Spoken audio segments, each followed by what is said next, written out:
Hi, I am Dr. Vidya Tikku, consultant endocrinologist at Park Endocrinology, Hyderabad. Today we'll be discussing about treatment of thyroid problems. So again, there are two types of thyroid problems. One is low thyroid hormone, that is hypothyroidism, and the other is high thyroid hormone, that is hyperthyroidism. So how is food connected to thyroid? First we will discuss regarding that. There are कुछ ऐसे खाने की चीज़ें होती हैं जिसमें कुछ ऐसे केमिकल्स होते हैं जो आपके थायराइड ग्लैंड के साथ इंटरफेयर कर सकते हैं, जैसे जो क्रूसीफर बोलते हैं हम लोग, कैबेज, कॉलीफ्लावर, ब्रोकली, इन सारी वेजिटेबल्स में कुछ ऐसी चीज़ें हो सकती हैं, हार्मफुल चीज़ें जो आपके थायराइड हार्मोन के साथ इंटरफेयर करें. सोया प्रोडक्ट्स जो होते हैं, स्पेशली आजकल वेगन का ट्रेंड स्टार्ट हुआ है, so soy milk a lot of people are using, so that can also cause some interference with your thyroid function.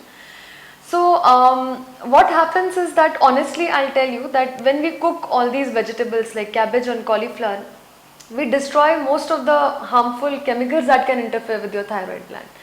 So इसीलिए डेली ये सब नहीं खाना, but as long as you are eating it in moderation, that is if you are eating it once a day, that is once a week, that is completely fine. So you can eat most of the things like cabbage, cauliflower, soya, but once a week. Don't consume a lot of soy milk daily if you already have a thyroid problem. Next is regarding salt. There is a lot of controversy going on about whether we should be using iodized salt or whether we should be using rock salt, because a lot of people from Ayurveda recommend that rock salt is good and iodized salt is harmful. So what is the truth? And let me tell you, one thing is that when we did not have iodized salt, that was hundreds of years back, उस time पे problems होती थी. Iodine हमें चाहिए होता है, daily requirement 150 microgram iodine होता है एक दिन में, जो किसी को भी चाहिए हो. अगेन प्रेग्नेंट लेडीज़ को थोड़ा ज़्यादा चाहिए होता है, 250 माइक्रोग्राम तक, बच्चों को थोड़ा कम चाहिए होता है, बट इन जनरल हमें आयोडीन चाहिए होता है. तो जो लोग कोस्टल एरियाज में रहते हैं उनको वो नेचुरली मिल जाता है, क्योंकि सी वाटर सॉइल में पर्कुलेट होता है. तो कोस्टल एरियाज में जो सब्जियां ग्रो होती हैं उनमें आयोडीन नेचुरली होता है, इन लोगों को डेफिशिएंसी नहीं होती. पर जो लोग पहाड़, माउंटेन एरिया या इनलैंड जैसे हैदराबाद के आसपास कुछ सॉल्टी वाटर बॉडी नहीं है, हमारे यहाँ पे जो सब्जी ग्रो होती है उसमें नेचुरली आयोडीन नहीं होता. तो तब जब ये नहीं होता था, वो टाइम पे there used to be iodine deficiency disorders.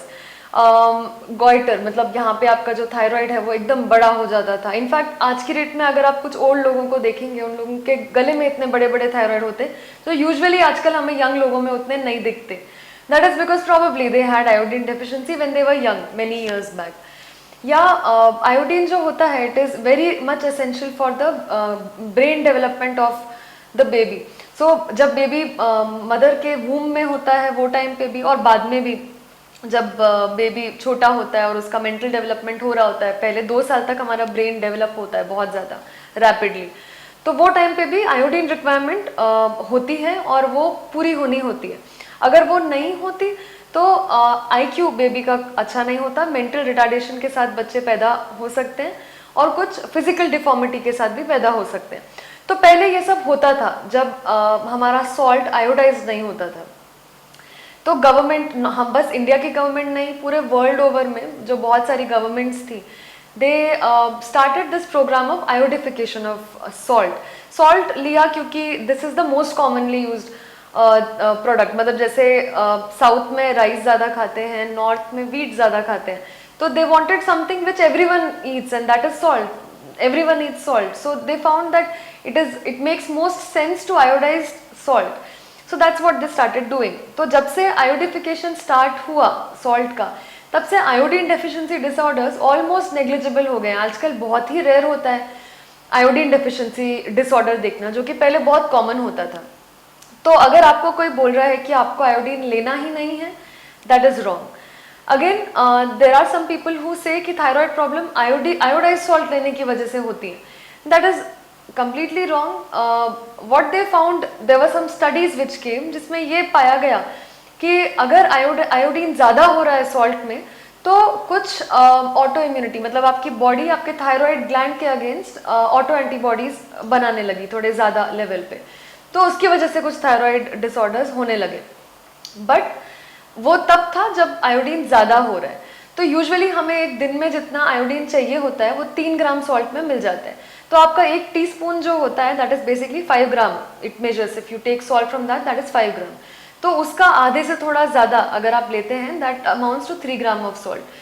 So 3 gram of salt is required to meet your daily requirement of iodine. So that is something that you should be taking. There is no absolutely no doubt about it. उसके अलावा access में भी नहीं लेना चाहिए।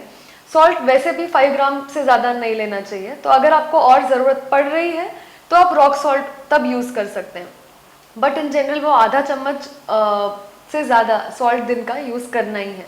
So it is very important, that is why I tell a lot of patients not to just rely on rock salt completely. आपको regular white iodise salt use करना चाहिए ताकि आपका थायराइड या अगर आप प्रेग्नेंट है तो आपके बेबी का मेंटल और जो बाकी का डेवलपमेंट है वो अच्छे से हो।